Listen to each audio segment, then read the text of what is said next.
ඕකේ. සියලු දෙනාටම සුබ දවසක්. I'm ශාම් කොඩතුවක්කු. අපි අද මේ වීඩියෝ තුලින් බලාපොරොත්තු වෙන්නේ ඉංග්‍රීසි භාෂාවේ වැදගත්ම කොටසක් නිවැරදිව හඳුනා ගැනීම.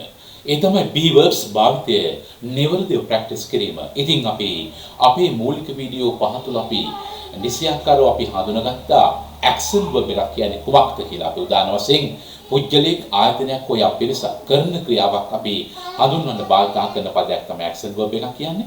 උදාහරණ වශයෙන් I go home එතන go කියන්නේ action verb එකක්. They do their homework එතන do කියන්නේ action verb එකක්. They sing a song එතන sing කියන්නේ action verb එකක්. ඉතින් අපි action verb එකක් භාවිතා කරන යම් කරන දෙයක්. එහෙම නැත්නම් අපි යම් පිරිසක් කණ්ඩායමක් හෝ පුජ්‍යලික කරන දෙයක් ආයතනයක් කරන දෙයක් හඳුන්වන්න. ඒ වගේම අපි ස්වාභාවික සිද්ධියක් අපි ගෙනහැර දක්වන්න අපි භාවිතා කරනවා අපි action verb එකක්. නමුත් මෙහිදී අපි වාක්‍ය නිර්මාණය කිරීමේදී ඒ වගේම be verbs කියන එක ගොඩක් වැදගත් වෙනවා අපිට. be verbs වලින් අපිට වාක්‍ය නිර්මාණය කිරීමට අපිට බහුල වශයෙන් අපිට වාක්‍ය රටා නිර්මාණය කිරීමට ප්‍රධාන වශයෙන් අපිට උදව් වෙනවා be verbs. ඒ නිසා අපි නිසියාකාරව be verbs හඳුනා ගැනීම අපිට ඉතාම වැදගත්.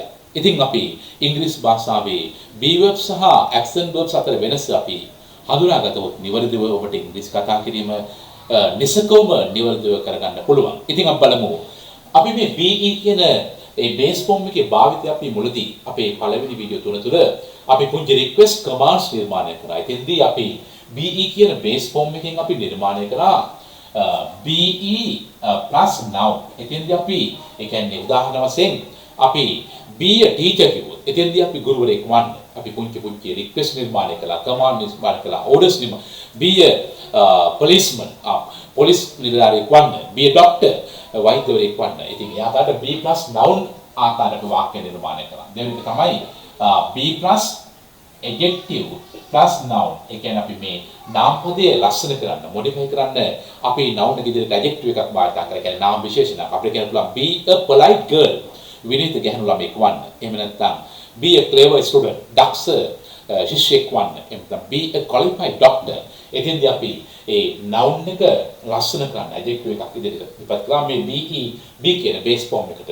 අපි තුන්වෙනි ආකාරය තමයි අපි be plus ad කියන adjective එකක් පමණක් අපි භාවිත කරා. එතෙන්දී අපි නිර්මාණය කරපු phrases තමයි be happy. කියන්නේ be කියන base form එකට අපි adjective එකක් පමණක් නිර්මාණය කළා. අපිට විවිධාකාර adjective තියෙනවා. අපි ඉදිරිපත් කරනවා. ඒ කියනම පාඩම. ඉතින් මෙතන be කියන base form එකට අපි ඉදිරිපත් කරලා adjective එකක් අපි මෙහෙම ප්‍රකාශ කරොත් be happy සතුටු වන්න, be kind කාරුණික වන්න. ඉතින් එවැනි ආකාරයේ පුංචි රික්වෙස්ට් නිර්මාණය කළා අපි මේ be කියන ඒ base form එක භාවිතයෙන්. ඉතින් අපි මේ වීඩියෝ තුලින් හඳුනා ගන්න යන්නේ එහි තියෙන විවිධ ස්වරූපයන්, උපකාරක ක්‍රියාපද. ඒ කියන්නේ be කියන base form එකේ උපකාරක ස්වරූපයන්, උපභාවිතයන්. ඉතින් අපි present tense එක කියන්නේ වර්තමානයේ, past tense එක අතීතය, future tense එක අනාගතය වශයෙන් අපි මේ ආකාරයට මේ be කියන base form එකේ නිර්මාණය කරන හැකි උපක්‍රියාපද තියෙනවා. උදාහරණ වශයෙන් present form එකේ is, are, am, has been, have been. past tense එකේ was, were, had been. ඒ වගේම future tense එකේ ඔබට පුළුවන් දැනගන්න will be, shall be සහ will have been වශයෙන්. ඉතින් අපි මෙහිදී අපි එකිනෙක භාවිතයන් පිළිබඳව ඔබ නිවැරදිව හඳුනාගත්තොත් එහිදී ඔබට වාක්‍ය නිර්මාණය කිරීම වඩාත් පහසු වෙනවා. ඒ නිසා මා ප්‍රථමයෙන්ම ඔබට හඳුන්වා දීමට කැමැතියි මෙහි භාවිතය present tense එකේ විතරයි. ඉතින් අපි present tense එකේ අපිට තියෙන උපකාරක ක්‍රියාපද තමයි am, is, are, has been, have been. ඉතින් මේ has been, have been අපි වෙනමම අපි වාක්‍යයට නිර්මාණය කිරීමට භාවිත කරනවා. අපි ප්‍රථමයෙන්ම අපි basic knowledge එක ලබා ගැනීමට අපි ඉදිරිපත් කරනවා is, am සහ are කියන උපකාරක ක්‍රියාපද තුන භාවිතය පිළිබඳව වර්තමාන කාලයේදී. ඉතින් අපි මේ ආකාරයට අපි නිර්මාණය කරන සියලු වාක්‍ය රටාවන් තුළ අපිට මේ be කියන base form එකේ උපකාරක ස්වරූපයක් අපිට වැදගත් වෙනවා. අපි ප්‍රථමයෙන් අපි වර්තමාන කාලයේ භාවිත කරන ඒ am ඒ වගේම is, are මේ කියන ක්‍රියාපද තුන විතරක් අපි හඳුනා ගන්නවා. මෙහිදී අපි am කියන එකේ අර්ථය තමයි සිංහලෙන් වෙමි, එහෙම නැත්නම් සිටිමි එනාදී සිංහල අර්ථයන්. වෙමි, සිටිමි. I am a teacher. මම ගුරුවරයෙක් වෙමි. I am a lecturer. මම ලෙක්චරර් කෙනෙක් වෙමි. I am hungry. මට දැන් බඩගිනි දැනෙන. මට බඩගිනි කිව්වට එතන මට බඩගිනි දැනෙමි. අන්න ඒ වගේ. I am thirsty. මට තිබහයි. එතෙන්දී අපි කියන්නේ මට තිබහ දැනෙමි. අන්න ඒ ආකාරයට. ඉතින් අපි ප්‍රථමයෙන් මේ is are කියන එක අපි ඉදිරියේදී වෙනම සාකච්ඡා කරනවා. ප්‍රථමයෙන් අපි ගන්නවා මෙහි am කියන උපකාර ක්‍රියාපදේ. ඉතින් am කියන එකේ අර්ථය තමයි වර්තමාන කාලයේ වෙමි සිටිමි. වෙමි සිටිමි එහෙම නැත්නම් දැනෙමි කියලා අපිට ගන්න පුළුවන්. ඉතින් මේ ආකාරයට අපිට සිංහල අදහසක් ලබා දෙන්නේ ඔබට මේ තේරුම් ගැනීම පහසුවට. ඉතින් ඔබ මෙහිදී හඳුනාගත යුත්තේ මේ am කියන පදේ පුංචි අකුරු දෙකක් වත් එහි භාවිතය විශාල වශයෙන් අපිට වැදගත් වෙනවා. ඉතින් මෙහිදී ඔබ දැනගත යුත්තේ කොහොමද මේ නිර්මාණය කරන්නේ වාක්‍ය මේ am කියන උපකාර ක්‍රියාපදේ භාවිතයෙන්. ඉතින් අපි මේ am භාවිත කරන්නේ I එක්ක පමණයි. අපි වර්තමාන කාලයෙන් වාක්‍ය නිර්මාණය කිරීමේදී අපි මේ am කියන උපකාර ක්‍රියාපදය මේ be කියන be base form එකේ උපකාර ක්‍රියාපදය අපි භාවිත කරන්නේ I එක පමණයි. ඉතින් මේ I එක්ක I වලට පසු යෙදෙනවා. ඒ වගේම අපි I වලට පෙරත් යෙදෙනවා අපි යම්කිසි ප්‍රශ්නයක් නිර්මාණය කිරීමේදී මෙවැනි ආකාරයි. ඉතින් මෙහි භාවිතය අපිට තුලින් වාක්‍ය දහස් ගණනක් අපිට නිර්මාණය කරන්න පුළුවන්. ඒ නිසා අපි බලමු මේ මුල සිට ඔබ හරියාකාරව අවබෝධ කරගත්තොත් ඔබට වාක්‍ය නිර්මාණය කිරීම හරි පහසුයි. right. ඉතින් අපි බලමු මේ am කියන පදයේ තේරුම වෙමි සිටිමි නැත්නම් දැනෙමි කියන අදහස. ඉතින් අපිට ඒ භාවිත කළ හැකි I සමග පමණයි වර්තමාන කාලයේදී. right. අපි අතීතය සහ අනාගතයේදී මේ am කියන පදය භාවිත කරන්නේ. ඒ නිසා අපි බලමු කොහොමද මේ am කියන පදය තුලින් වාක්‍ය නිර්මාණය කරන්නේ. ඔබ වාක්‍ය නිර්මාණය කිරීමේදී මුලින්ම I කියන subject එක ඉන්පසු ඔබ am කියන BEB base form එකේ උපකාර ක්‍රියාපදේ ඉන්පසු ඔබට පුළුවන් දක්වන්න object එක ඊට පස්සේ rest. මම වාක්‍ය නිර්මාණය කිරීමේදී ඔබට මේ ආකාරයේ සමීකරණයක් සෑම අවස්ථාවකම ලබා දෙනවා. ඒ සමීකරණය තුළ ඔබ වාක්‍ය රටාව නිර්මාණය කිරීමට හුරු පසු මේව අමතක කරන්න පුළුවන්. ඊට පස්සේ ඔබට පහසුවෙන්ම ඔබගේම වාක්‍ය නිර්මාණය කිරීම අවස්ථාව ලැබෙනවා.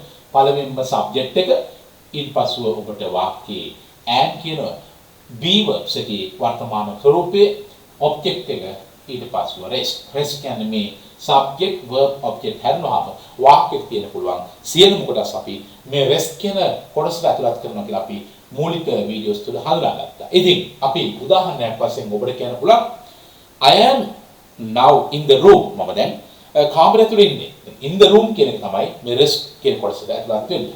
I am now in the room. in the room. එතෙන්දී මම දැන් කාමරය තුල ඉන්නවා. ඉන්නවා කියන අර්ථය තියෙන්නේ මේ am කියන පදය තුල. now කියන්නේ දැන්. in the room කියන්නේ මේ base form එකේ තුල භාවිතය තුලින් මේ rest කියන කොටස දෙන්නේ in the room. right. එහෙනම් base form එකේ am කියන කොටස දෙන්නේ. තේරුම මොකද්ද? මම සිටිමි කියන එක. අර්ථය දෙන්නේ. හරි. I කියන්නේ මම am කියන්නේ එතන වෙමි සිටිමි අර්ථය. කොහේද? in the room දැන්. හරි. ඉතින් ඔබට ඒ ආකාරයට වාක්‍ය නිර්මාණය කිරීමට බොහෝම පහසුවෙන් පුළුවන් සිදු කරන්න. ඉතින් අපි බලමු කොහොමද මේ වාක්‍ය නිර්මාණය කිරීමේදී I සමග පමණක් අපි am භාවිත කරන්න කියලා.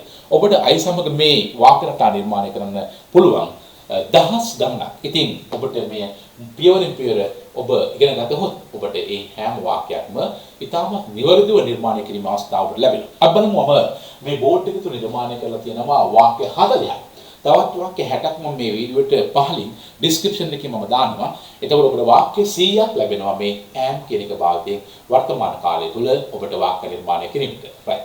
අපි කොහොමද මේ වාක්‍ය අපි ඉංග්‍රීසියෙන් ප්‍රකාශ කරන්නේ? මම උසයි. එහෙනම් කවුද උස? මම. I. number 1 I. එහෙනම් මම මෙතන උසයි කියුවට අදහස මොකද්ද? මම උස වෙමි. එහෙනම් I am වෙමි කියන්නේ I am tall. right. එතන තියෙන adjective එක I am tall. right. මම මොකක්ද? වෙමි උසයි. මෙතන ඉංග්‍රීසි භාෂාවේදී මම උස වෙමි කියන අර්ථය දෙනවා. මම උසයි කියවට ඒකේ වක්‍රව සිංහල අර්ථ තමයි මම උස වෙමි. right. number 2 මමද කාර්යබහුලයි. කවුද කාර්යබහුල? I.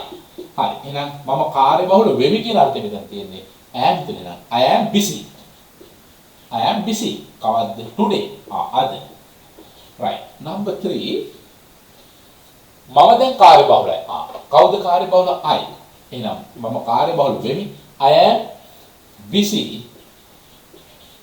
I am busy now. මෙතන today අද මෙතන now කියන්නේ දැන්. right. number 4 අපි බලමු number 4 මම නෙමෙයි මට මහන්සි. කාටද මහන්සි? I එහෙනම් මහන්සි වෙමි කියන අර්ථය මෙතන තියෙන්නේ I am tired. I am tired. I am tired. මෙතන තියෙන adjective එක. I am tired. right. number 5 මට අද ඇත්තටම මහන්සි. I am really I am මට මහන්සි වෙමි ඇත්තටම really really I am really tired. I am really tired. right. I am really tired today. I am really tired today. right. today. right. then number 6 අපි බලමු number 6 මට කනගාටුයි. කාටද කනගාටු? I මට I කනගාටු වෙමි කියන අර්ථය මෙතන තියෙන්නේ කනගාටු වෙමි කියන අර්ථය. එහෙනම් I am sorry. sorry කියන්නේ කනගාටු. I am sorry. right. අපි එතකොට මේ ආකාරයෙන් බලන කලා වාක්‍ය 1 2 3 4 5 6 then number 7 මට ගොඩක් කනගාටුයි. මට ගොඩක් කනගාටුයි. ගොඩක් I am sorry. මට කනගාටුයි. මට ගොඩක් කනගාටුයි. I am terribly sorry. I am මට කනගාටු වෙමි. I am terribly sorry. I am terribly sorry. I am terribly sorry. right. number 8 මට තිබහයි. කාටද තිබහ? I වෙමි. I am thirsty. thirsty. I am thirsty. right. number 9 මට බඩගිනි. කාටද බඩගිනි? I බඩගිනි වෙමි කියන අර්ථය මෙතන දෙන්නේ I am hungry. HUN hungry. I am hungry. number 10 මට හොඳටම හොඳයි. I am very well. I am කාටද හොඳ? වෙමි. I am very well. මට හොඳටම හොඳයි. I am very well. right. I am very well. number 10 මට හොඳටම හොඳයි. right. ඒ ඔබ හඳුනාගත්තේ I කියන subject එක එක්ක පමණක් භාවිත කරන am කියන ඒ be උපකාර ක්‍රියාපදේ අපි තුලින් නිර්මාණය කරපු වාක්‍ය 10ක්. ඉතින් අපි බලමු 11 වෙනි වාක්‍යය. 11 වෙනි වාක්‍යය මට කම්මැලි. කාටද කම්මැලි? I වෙමි. I am කම්මැලි. I am අපිට කියන්න පුළුවන් I am lazy. I am lazy. එහෙම නැත්නම් කියන්න පුළුවන් I am bored කියලා. BOIRED. I am bored. මට කම්මැලි. right. number 12 එහි කරන්න කිසිම දෙයක් නැහැ. මට කම්මැලි. I am bored. කාටද කම්මැලි? මට. I am very bored. BORED. I am bored. why? there is nothing to do. මට කරන්න කිසිම දෙයක් නැහැ. there is nothing. there is nothing to do. there is nothing to do. කරන්න කිසිම දෙයක් නැහැ. there is nothing to do. අපි there is කියන්නේ එහි තිබෙනවා. තියෙන කියලා අපි. එතන අපි කිසිම දෙයක් නැහැ. there is nothing to do. right. and number 13 sentence number 13 මම විවාහකයි. කවුද විවාහක? I. නම් වෙමි. I am married. I am married. මම විවාහකයි. I am married. number 14 මම තනිකඩයි. කවුද? තනිකඩ. I am මම වෙමි. I am single. මම තනිකඩයි. I am single. right. number 15 මට සතුටුයි. කාටද සතුටු? I වෙමි. I am happy. සතුටුයි happy. එහෙනම් I am මම වෙමි happy. මට සතුටු වෙමි. මට සතුටු කියන්නේ මම සතුටු වෙමි කියන අර්ථය. right. number 16 ඔයාව දකින්න ලැබීම ගැන මට සතුටුයි. කාටද සතුටු? I am සතුටු වෙමි. I am happy to see you. කවුද? To see you. I am happy to see you. right. number 16 right. අපි නිර්මාණය කළා number 16 number 17 ආයෙත් ගෙදරින් ලැබීම ගැන මට සතුටුයි. කාටද සතුටු? I am happy. I am happy to be back. අපි ආපසු පැමිණීම. I am happy to be back. To be back home. අපි එතනදි කියනවා I am happy මට සතුටුයි කුමක් ගැනද? ආපසු ගෙදර එන්න ලැබීම ගැන. I am happy to be back home. I am happy to be back home. Then number 18. Number 18. මට විශ්වාසයි. කාටද විශ්වාස? මට. I am sure. මට විශ්වාසයි. මම වෙමි. මට විශ්වාසවන්ත වෙමි. I am sure. විශ්වාසයි sure. Right. Number 19.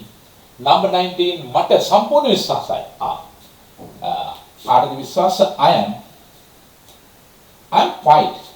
මට විශ්වාස වෙමි. I am quite QUIT. I am quite sure. මට සම්පූර්ණ විශ්වාස. I am quite sure. මට සම්පූර්ණයෙන් සහතිකයි විශ්වාසයි. I am quite sure. ඉතින් අපි මේ නිර්මාණය කරේ sentences number 19 අපි I සමග විතරක් භාවිතා වන am කියන be verb එකේ උපකාර ක්‍රියාපදේ. ඉතින් මේ ආකාරයට ඔබට පුළුවන් ඔබගේම වාක්‍ය නිර්මාණය කරන්න. ඉතින් අපි number 20 මම විශ්වාසයි. මට විශ්වාසයි. ඔබට ඔයා දිනයි. number 20 I am sure. I am sure you will win. අපි දිනනට කියන්නේ win. I am sure මට විශ්වාසයි you will win. That is future. Right. Number 21 අපි කලින් හම්බ වෙලා තියෙනවා මට විශ්වාසයි. කාට විශ්වාස වෙන්නේ? I am sure. අපි කලින් හම්බ වෙලා තියෙනවා. එහෙනම් we have අපි ඉස්සෙල්ලා වාක්‍යරටාවක් නිර්මාණය කළා යමක් කරලා තියෙනවා කියලා. ඉතින් we have met before. අපි before කියන්නේ පෙර. I'm sure we have met before. අපි කලින් හම්බ වෙලා තියෙනවා. Right. Number 22 මම ප්‍රමාදයි. කවුද ප්‍රමාද? I am. මම වෙමි. Late. I am late. ප්‍රමාද කියන adjective එක I am late. Right. Number 23 කනගාටුයි. මම ප්‍රමාදයෙන් මට නින්ද ගියා. කනගාටුයි. I am sorry. එහෙම නැත්නම් කියන්න පුළුවන්. Sorry. මම ප්‍රමාදයි. I am late. Why? මට නින්ද ගියා. නින්ද ගියා කියන්නේ overslept. I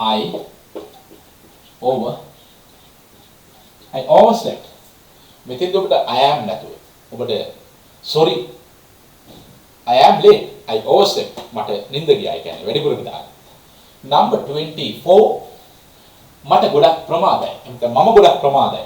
I am too late. ගොඩක් ප්‍රමාදයි. I am late මම ප්‍රමාදයි. I am too late මම ගොඩක් ප්‍රමාදයි. 25 මම ප්‍රමාදයි. මොකද වැස්ස. I am late මම ප්‍රමාදයි. Because of rain.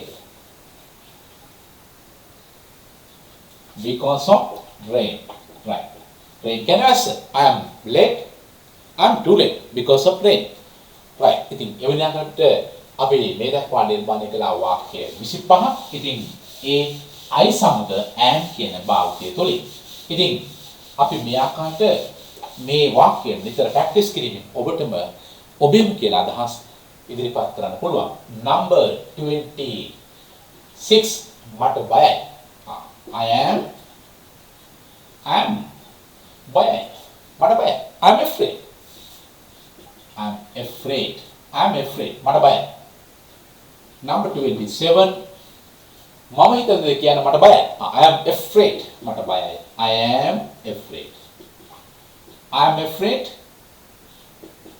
to tell. I am afraid to tell. මට බයයි කියන්න. I am afraid to tell. මොකක්ද? මම හිතන දේ. What I think.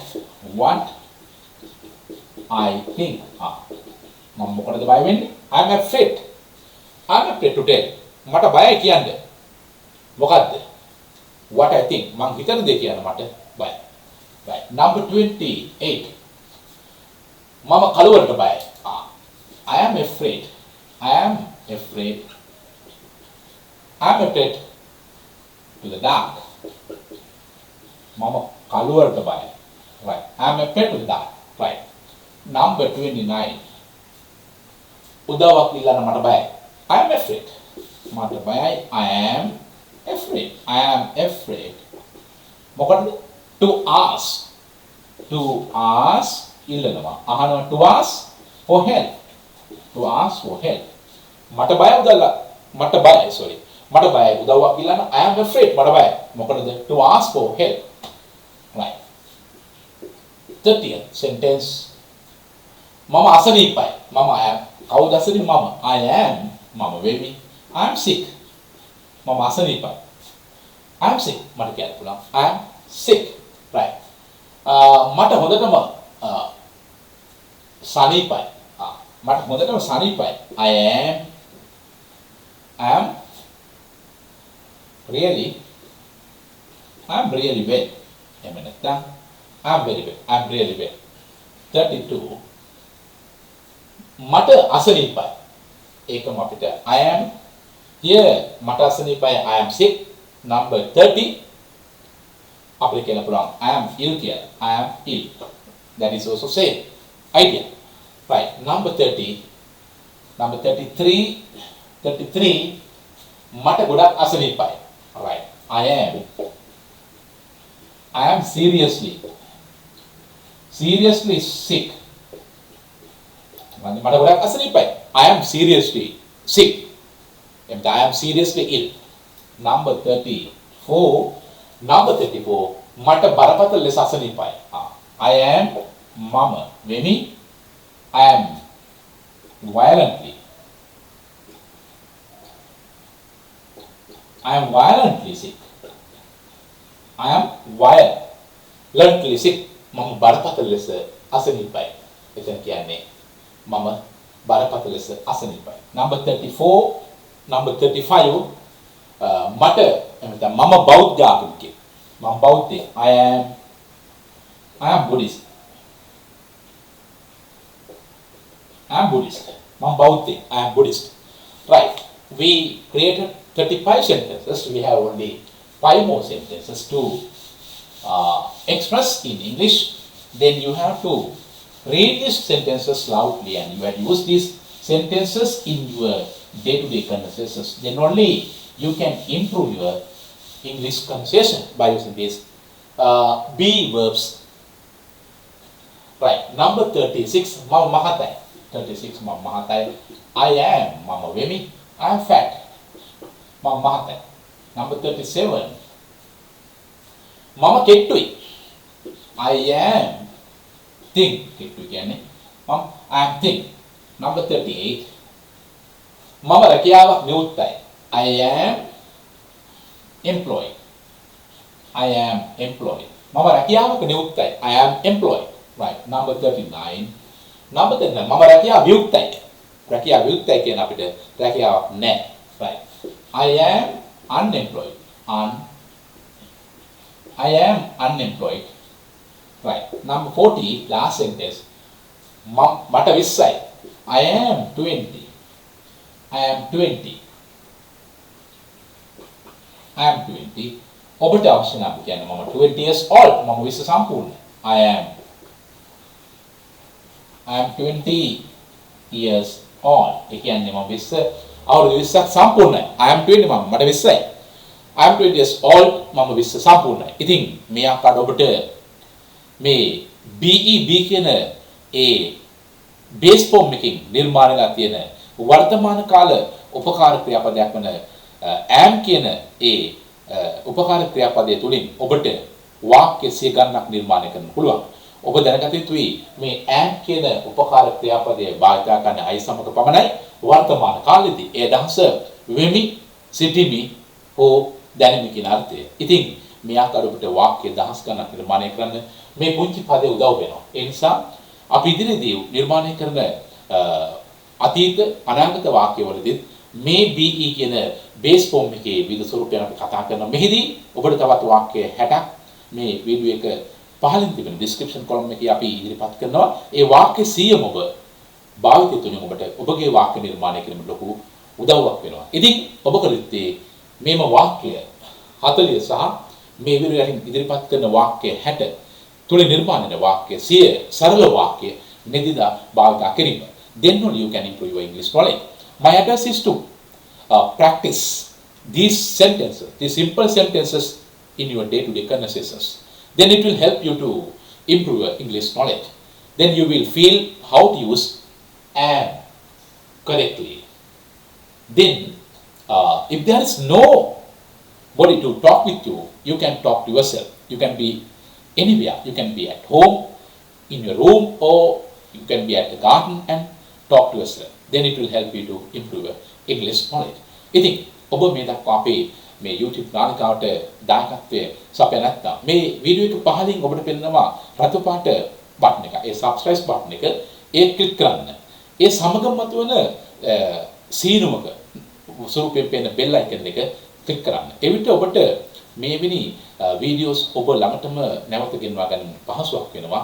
එවිට ඔබ අපේ නාලිකාව සමග එකතු වීමෙන් ඔබට අපි මේ විදිහට ඉදිරිපත් කරන ඉංග්‍රීසි භාෂාව සම්බන්ධ සෑම වීඩියෝ එකක්ම ඉතා පහසුවෙන් ඔබට ලබා ගන්න පුළුවන්. ඉතින් ඔබ කළ යුත්තේ මේ විදිහට පහළින් තිබෙන රතු පාට ඒ icon එක press කරන්න. ඒ සමගම මතුවෙන සීනුවක ලකුණ ඇති ඒ bell icon එක click කරන්න. එහි all කියන icon එක click කිරීමෙන් ඔබ මේ නාලිකාව සමග එකතු වෙනවා. ඒ තුලින් ඔබට අපි ඉදිරිපත් කරන වීඩියෝ ඔබ ළඟටම ගෙන ගන්න පුළුවන්. ඉතින් ඔබට මේ ආකාරයට මම වාක්‍ය දහස් ගණනක් නිර්මාණය කිරීම ඔබ වෙත සලසා දෙනවා. ඉතින් ඔබ කළ යුත්තේ මේ වාක්‍ය නැවත නැවත ප්‍රැක්ටිස් කිරීම. ඉතින් මේවට අදාළ සෑම වාක්‍යයක්ම නිර්මාණය කිරීමේදී ඔබ කළ යුත්තේ ඔබ මේ මතකයේ තබාගෙන නැවත භාවිත කිරීම.